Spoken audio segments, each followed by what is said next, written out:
Hazrat Ans bin Nazar, may Allah be pleased with him, was one of the companion who could not take part in the campaign of Badr. He very much regretted to have missed the honor of participating in the first and the most illustrious battle for Islam. He longed for a chance wherein he could make amends for Badr. He did not have to wait for long. The Battle of Uhud came about in the following year. He joined the army with the most determined zeal. Despite heavy odds, the Muslims were gaining the upper hand, when some people made a blunder and the Muslims had to suffer a reverse. The Prophet, peace be upon him, had posted a band of 50 archers to guard a pass in the rear against the enemy cavalry. They had definite instructions not to move from their position till further orders from him. But when they saw the Muslims gaining victory and the enemy in full flight, they left their position in the belief that the battle was over and it was time to join in the pursuit and get on to the booty.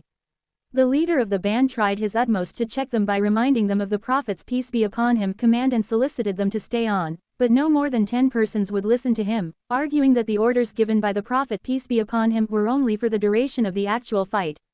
The enemy cavalry then noticed the unguarded pass in the rear, made a flank movement, forced a passage through it, and fell right on the rear of the Muslims, who were preoccupied with the booty.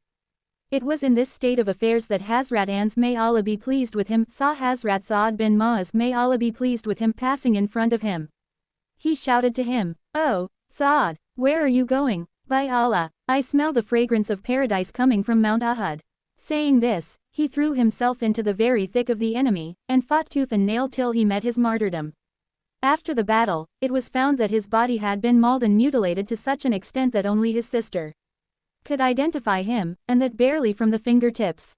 No less than 80 wounds, of arrows and swords, were counted on his body. Those who strive in the path of Allah with sincerity and devotion taste the pleasures of paradise even in this world, and so did Ans, may Allah be pleased with him, smell the fragrance of paradise.